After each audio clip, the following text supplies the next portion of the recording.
Damn, Ben Mark shot this too? What is going on with Bia? Why is she flopping? Why is her number so damn weird? Unpopular opinion, Bia's album is what Cardi's album should have been.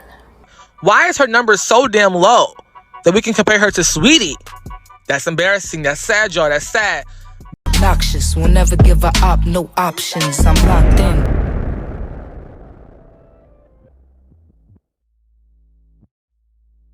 There are good and bad sides to the music business, we know. The politics and the secret world is one thing Bia said she dislikes about the industry, as quoted in the NFP 2016 journal when Bia was still 24 years and still a newbie. 10 years later, those words still ring true. You see, Bia has always been an anti-machine. I mean, she dropped out of RCA Records because they stopped her from releasing music. That is why you have to educate yourself, she said. The best advice I can give will be to utilize the tools you have, like the internet, she finished. Nowadays, you don't have to be signed to a record label to release music, but if you do, you have to be a puppet of an agenda and a big machine backing you, even if your product is like a donkey's behind. This is why maybe Bunny B felt a way about Bia's liking tweets that compared her creative videos as quote-unquote stolen concept by the bully Bunny B or Cardi B. Then Bunny felt threatened. I wanted my legacy to stand on real legs. I didn't want just like bops for my songs, and this project was that for me for sure. Like, I took my time with it. I tried to like really put out positivity into the universe, and like, what am I saying to young women? How do I want them to carry themselves? Okay, so y'all, I'll be calling Cardi B, Bunny B, or the bully. In Perry's framework, systems of power are built to reward sellouts. Those at the top of the machine thrive when emerging voices play safe.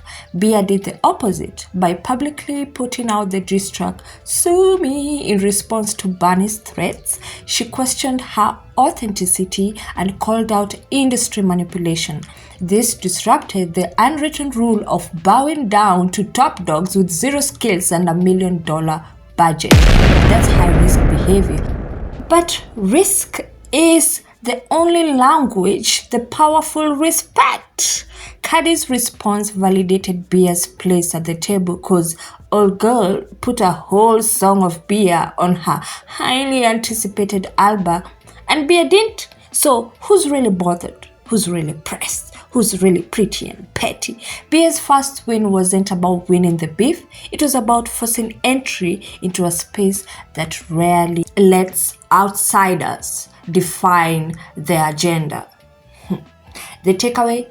Don't pick fights, pick moments. Strategic disruption gets you seen, but intentionality keeps you respected. Success isn't always domination. Sometimes it's carving a space for yourself where none existed before.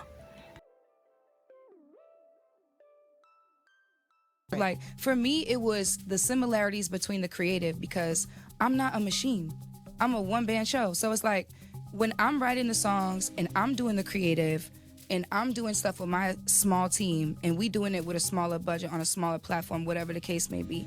And even if it's unbeknownst to her that that's what I'm doing in my brain, and somebody brings it to her and says, oh, we're gonna do this. Like, you have to know that this happens to artists every single day. It's not even about her. It's about that you have smaller artists or artists who don't have as big of a platform, and their creative gets reworked by bigger artists. And instead of those bigger artists being like, oh, yes, I did rework that creative, or yes, oh, I didn't know that we stole that creative. Because it's happened numerous times. It's not just me. Sure. Like, I could pull out 5 songs that she did it to. So it's like, let's just be real about that.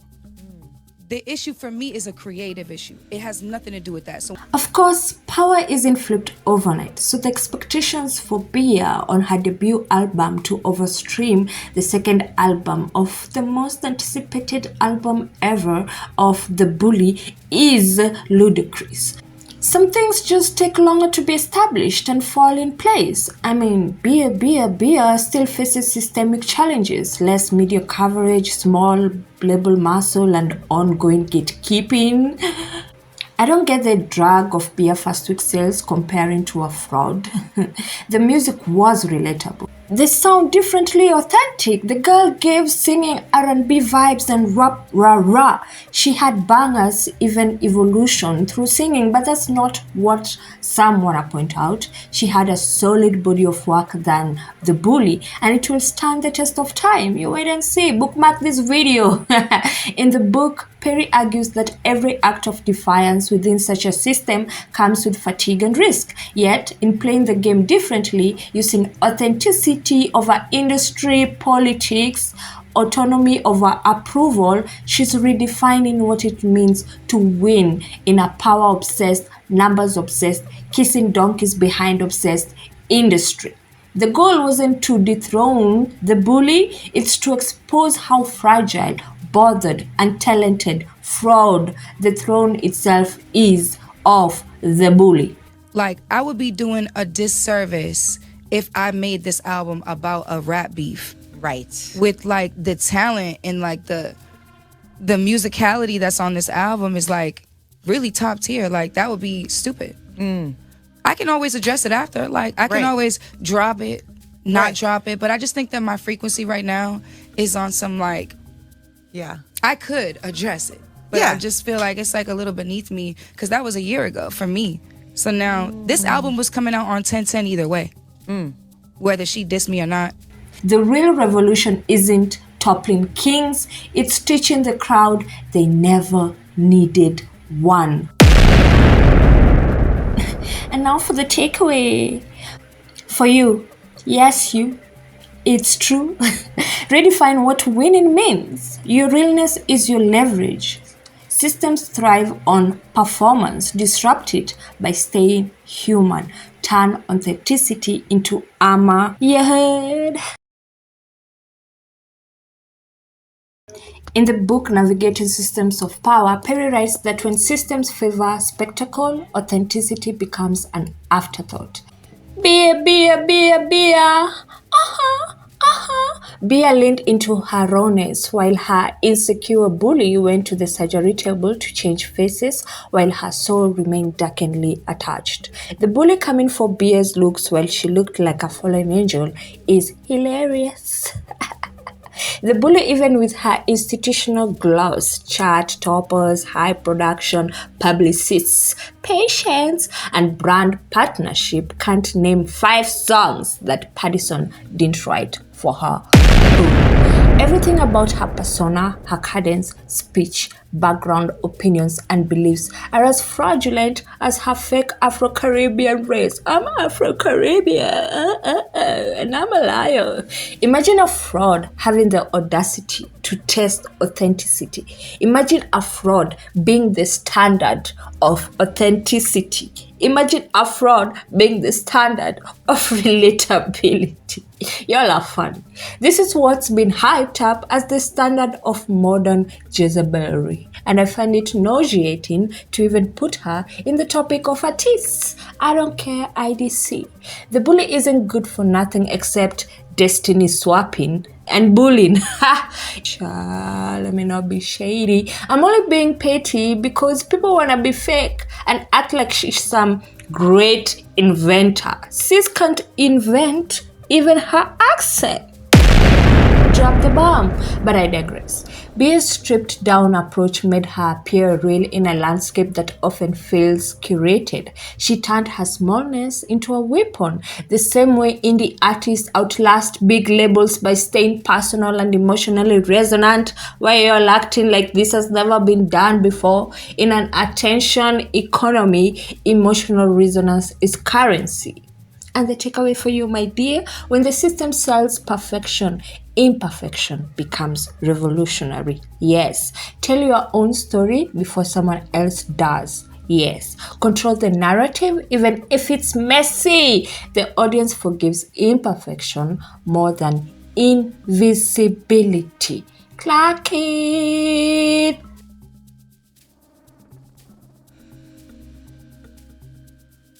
Even without winning the beef by mainstream standards, streams, radio play, fan polls, Bea achieved something subtler but more enduring, symbolic legitimacy. In comparison to JT's response that felt emotional and bad-timed, Bia ate by allowing her album to only have a positive frequency around it. Otherwise, it would have been tainted by negativity and drama, which are low-tiered frequencies, and also, this was her debut project.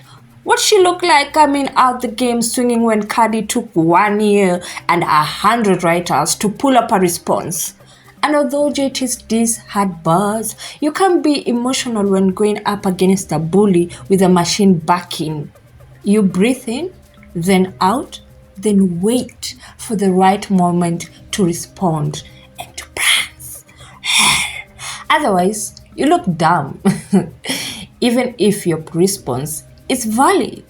Bia carved a space for herself in cultural discourse, the independent, outspoken, underestimated artist challenging institutional royalty and living to tell the story. Perry describes this as the redefinition of legitimacy. Power is no longer about hierarchy, it's about cultural resonance and sustained self-definition. That's why you see comments, especially after the numbers came back being positive. People are still saying she ate that, because she did. The project is quality, Bia's visibility, credibility, and refusal to fold gave her a form of victory that charts can't measure. I don't know, you'll be thinking, oh, that's what people who lose say, but we don't care. Let me tell you, we don't care. Sometimes the underdog wins by making the system show its crack. Those in industry power dominate through narrative framing. They decide who looks legitimate and who looks desperate. Bia flipped that. Every diss, post, and interview wasn't just retaliation, it was narrative construction. By previewing her diss tracks and posting with precision, she used controlled chaos to direct attention. Cardi's massive platform became a mirror reflecting Bia's message. Even if audiences debated her tone, they were now discussing her. That's visibility, politics, and motion. Visibility isn't about exposure alone, it's about being seen on your own terms.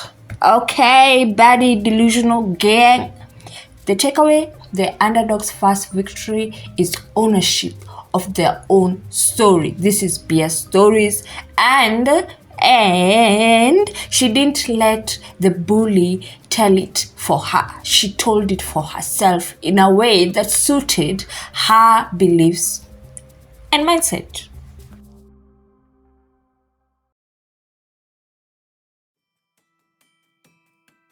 When Bia declared that responding to Cardi's latest track was beneath her, she wasn't backing down. She was reframing the conflict. Refusal became dominance. Now the bully had no energy to pull from. She was left stunned. She wanted to do another video about being pretty and petty or magne or whatever that diss track was called. And then she backed down like, oh, I don't want to bully her because have you seen her numbers, or because I just don't want to, put her down. Well, I understand that the whole thing of putting out an album is very, very stressful. Girl, sit down. We don't care. Power navigation isn't just attack, it's timing. Perry's framework stresses the importance of selective engagement. Knowing when to stop fighting is as crucial as knowing when to start. Bia's move signals maturity and emotional intelligence, traits that often unsettle those who rely on constant conflict and drama for control. And since being shown the dust, the bully has gone to attach her misery to the next victim. She can't just sit and be happy because there's nothing in her worth celebrating. Bia, on the other hand, shifted from the reactive fighter to the composed strategist. Her work will be studied and stand the test of time, while the bullies will be left as a dog pile reminder of how not to be a bitch after you win. So let me finish off with this takeaway, okay? Refusal is a form of rebellion. It says, you don't control my energy anymore. Refuse to be bullied by a machine, an industry, a boss, a loved one. Anything that tries and stifles your integrity or work or your star, don't give it more energy to feed on. Instead, turn that light inward to build on something no one can take away and can be a blessing to those who resonate to you. Don't be afraid of a machine either. There are many David versus Goliath examples to take away from. Trust that God has your back, the Most High God, because He is undefeated, period. It doesn't matter how dark it is, stars will always shine through. No matter how long it takes, destiny will shape as intended. And don't look at puppets and bullies, those who do trust in their own weaknesses and not on Yah's strength, and feel powerless or cower in fear. No. Surround yourself with those who get you. Let it be one of your solid foundation. Beware of destiny swappers and bullies, and when you spot them, be firm and say, "Get behind me, Satan, in the name of Jesus." Period. Thank you. Bye.